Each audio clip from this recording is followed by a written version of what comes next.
Sweden में कुरान पाक की बेहुरमती हुई थी, उस सिलसिले में दुनिया भर में मुसलमान एहतजाज कर रहे हैं।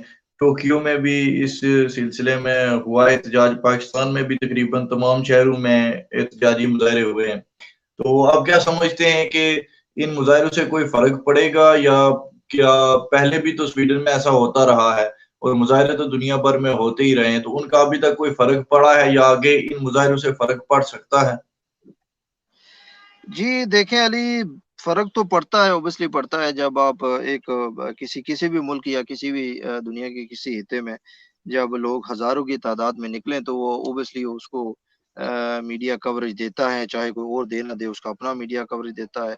सोशल मीडिया का दौर है, अगर किसी दूसरे मुल्क की मेन स्ट्रीम जो होता है वो मीडिया उसको ना भी उठाए तो सोशल मीडिया के जरिए से वो बात आम हो जाती है, फैल जाती है।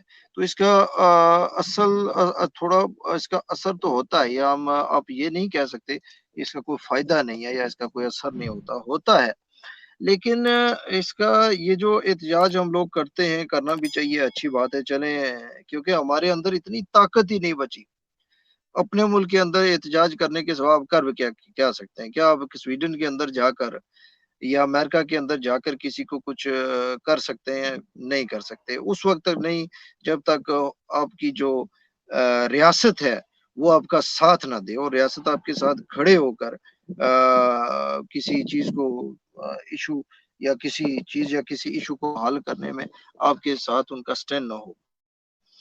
तो ये वक़्ती तौर पर तो चलें ठीक है, एहतजाज कर देते हैं, लेकिन बात जहाँ जो देखने वाली है वो ये है कि क्या सिर्फ़ एहतजाज की हद से ये बेहुरमतियाँ होनी है रुक जाएँगी? नहीं रुकेंगी। इनके लिए आपको, जैसे आपको याद होगा कि इस्लामोफ़ोबिया के खिलाफ बात की थी इमरान खान साहब ने, और एक ऐसे प्लेटफ़ॉर्म से की थी कि जहाँ लोग लोग उनकी जहाँ उनकी बात का असर कुछ ज़्यादा था।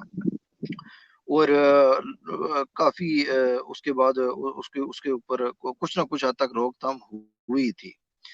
तो बड़े प्लेटफ़ॉर्म पर भी इसके खिलाफ एहतजाज रिकॉर्ड कराना चाहिए। लेकिन सबसे बड़ी बात ये है कि मुसलमानों को अपने आप को इस काबिल बनाना होगा कि दुनिया को ये डर हो, दुनिया को ये पता हो कि अगर मुसलमानों के मज़हब या मुसलमानों की किसी किताब के ऊपर अगर कोई हमला-आवर होता है, तो वो उसका मज़बूत तरीन जवाब देंगे।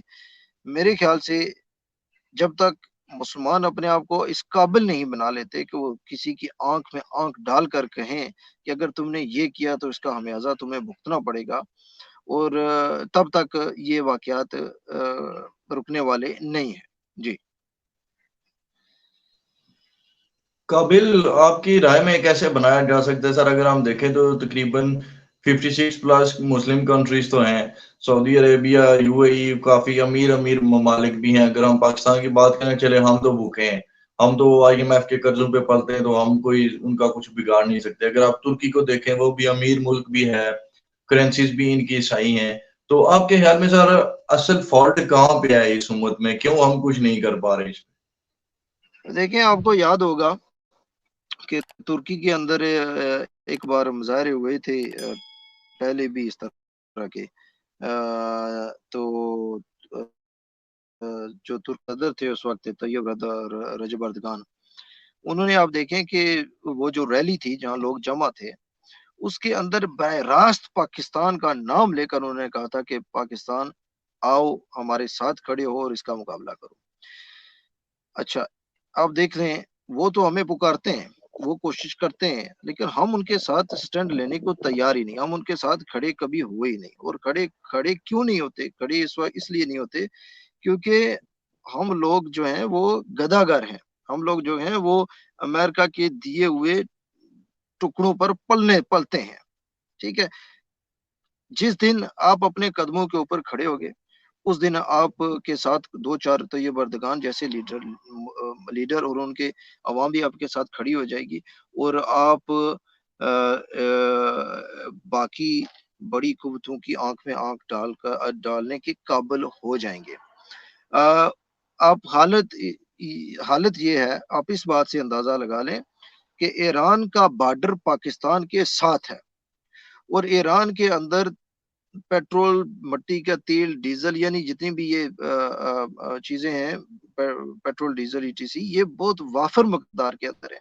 और हम अगर चाहें तो वो उनका बॉर्डर हमारे बॉर्डर के साथ है, हमें मिनरल वाटर की कीमत पर वहां से पेट्रोल और डीजल मिल सकता है, लेकिन नहीं लेते हम, ले सकते ही नहीं हम। थोड़ा बहुत स्मगलिंग होती है, थोड़ा बहुत लोग चोरी करते हैं, लेकिन नहीं ले सकते। उसकी वजह यह है कि हम गुलाम है सर। अमेरिका ने उनके ऊपर पाबंदी लगा रखी है, इस वजह से हम उनके साथ तजारत नहीं कर सकते। तो वो, हालांकि अमेरिका कोई मुस्लिम मुल्क नहीं है, ईरान एक मुस्लिम मुल्क है, हमारे बिल्कुल करीब है। हमें कोई उनसे कोई चीज लेने में या उनको देने में कोई ज्यादा किराया दरकार नहीं होता, कोई ज्यादा बड़ा प्रोसेस नहीं है। बॉर्डर के साथ है, हम चीजें उनसे खरीदें और उनको दें, खास करके पेट्रोल मसनूआत। तो देखें कि आप पाकिस्तान कहाँ कहाँ से कहाँ चला जाए। हम यूएई, हम सऊदीया और रूस जैसे ममालिक जो हमसे काफी दूर है, उनसे लेते हैं, वो तजारत उनके साथ करते हैं, और कितने महंगे दामों पर उनके ऊपर से पेट्रोल और डीजल लेते हैं, ये आप भी जानती हो और सारे मैं भी और सारी अवाम भी जानती है। तो सर हम हैं ही गुलाम। इमरान खान का एक नारा था कि हकीकी आजादी, उन लोगों ने उसका मजाक भी उड़ाया, लोगों ने उसके ऊपर कहके भी कसे, और लेकिन हकीकत अगर आप जाने तो वो उसका हकीकी आजादी की तरफ जो इशारा था वो यही था कि यार इनके चुंगल से निकलो, इनकी गुलामी से निकलो, अपने फैसले खुद करो। और एक और लीडर है हमारा, शहीर सियालवी नाम है उनका। उन्होंने एक बार क्या, बेशतर बार उन्होंने बड़ी अच्छी बातें की, और मैं उनकी बातों से एग्री करता हूँ। वो हमेशा कहते थे कि पाकिस्तान पाकिस्तान उस वक्त कहलाएगा, पाकिस्तान उस वक्त तरक्की करेगा जब वो एक खुद मुख्तार रियासत होगा, जब पाकिस्तान के अंदर होने वाले फैसले अमेरिका में नहीं, वाशिंगटन में नहीं, पाकिस्तान और इस्लामाबाद के अंदर होंगे। आप अपने फैसले खुद कीजिए और लोगों की गुलामी छोड़िए, लोग और लोगों की जेबों की तरफ देखना छोड़िए, सब कुछ ठीक हो जाएगा। जी सर, बातें तो सभी ऐसे ही करते हैं। अब बात इस तरह से है कि शहीद सियालवी साहब तो चले, अभी तक उनको इक़्तिदार मिला नहीं, तो उनके बयानात पे मैं क्या कह सकता हूँ। लेकिन जहां तक बात है इमरान खान साहब की, खान साहब जब जी ट्रंप से मिलकर आए थे तो वो कह रहे थे मुझे आज महसूस इतनी खुशी हो रही है जैसे मैं एक बार फिर से वर्ल्ड कप जीत कर आ गया हूँ। आज जी फयाजुल हसन चौहान साहब ने भी ये कह दिया कि इमरान खान साहब की आदि का बिना अमेरिकन थी। शहबाज गिल साहब अभी भी आप देखेंगे वो अमेरिका में बैठे हुए हैं, और वहां से बैठकर या अमेरिका के मुलाजमीन को यहाँ पे आके उनसे सियासत करवा कर तो हकीकी आजादी, कैसी हकीकी आजादी होगी ये, क्या कहेंगे इस पर? देखें अली भाई, अगर अब कोई ये बात कहे जी कि आप अमेरिका के साथ सारे ताल्लुकात ही खत्म कर दें, अगर कोई ये कहे जी कि आप अमेरिका के साथ बात ही ना करें, अगर कोई ये कहे जी कि अमेरिका का इन्फ्लुएंस जो पाकिस्तान के अंदर है वो यकदम से खत्म हो जाएगा, तो ये तो मुमकिन ही नहीं। अमेरिका ने हमारे ऊपर बहुत टाइम से शिकंजा डाला हुआ है, और अभी तक उनका हाथ हमारे ऊपर बहुत मजबूत है। तो उसको उनके चुंगल से निकलने के लिए थोड़ा वक्त दरकार है, और आहिस्ता आहिस्ता हिकमत अमली के जरिए वहां से निकलना पड़ेगा। खान साहब जानते थे कि जब तक अमेरिका के साथ थोड़ी सी अलग सलग ना रखें, तब तक बात नहीं बनने वाली। आपको याद होगा कि हमीद गुल साहब जो एक आर्मी जनरल रिटायर थे, उन्होंने कहा था कि अगर कोई सोचता है कि पाकिस्तान का वज़ीर आज़म पाकिस्तान में बनता है तो वो गलत सोचता है। अगर कोई सोचता है कि पाकिस्तान का chief of army staff Pakistan में बनता है तो वो गलत सोचता है। ये सारे फैसले अमेरिका के अंदर होते हैं। तो इस अमेरिका के, जैसे मैंने आगे बात की कि अमेरिका के चुंगल से निकलने के लिए हिकमत अमली दरकार है, और यकदम से आप उनके साथ ताल्लुकात नहीं तोड़ सकते, उसको आहिस्ता आहिस्ता उनमें कमी लानी होगी और अपने आप को बरूकार लाना होगा। जी तो ठीक है सर, फिर मैं इसको यहीं पे एंड करूंगा इस टॉपिक को, कि हिकमत अमली तो फिर धीरे धीरे से अभी हो रही है।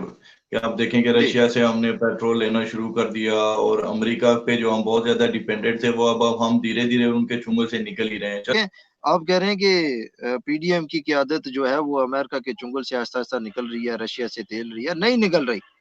आप सोचते हैं कि पीडीएम उनके चुंगल से निकल रही है, तो आप गलत सोचते हैं, नहीं निकल रही। देखें اگر پی ڈی ایم امریکہ کے چنگل سے نکلنا ہو تو آپ کے اسد علی زرداری کے بیٹے جو ہیں وہ ہر تیسرے دن امریکہ بیٹھے ہوں. ابھی ریسنٹلی میرے خیال میں ابھی بھی ادھر ہیں.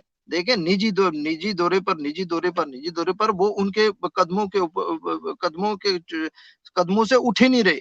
مہینے میں 3 چکر لگاتے ہیں. اگر آپ کو وقت ملے تو کبھی ان کے جو اس ایک سال میں جو امریکہ کے اندر جو ان کے صرف وہ سرکاری ہوں یا نجی ہوں کتنے دورے کر چکے ہیں یہ آپ دیکھ لیجئے گا. کوئی ان کے چنگل سے یہ پی ڈی ایم نکلنے کو کوئی نہیں چاہ رہی. اور جہاں تک روس کی بات ہے آپ کہہ رہے ہیں کہ وہاں سے تیل لے رہے ہیں. وہاں سے تیل عوام کو تو کہہ رہے تھے جی کہ ہم ادھر سے تیل لے کر عوام کو سستا دیں گے, عوام کو ریلیف دیں گے. 6 روپے اور مہنگا کر دیا ہے. ابھی میرے خیال میں جو ایک دو شپمنٹ اور آتی جائیں گی یہ تو کام اوپر ہی جائے گا, نیچے نہیں آئے گا. IMF کے چنگل کے اندر ہی ہیں وہ. جی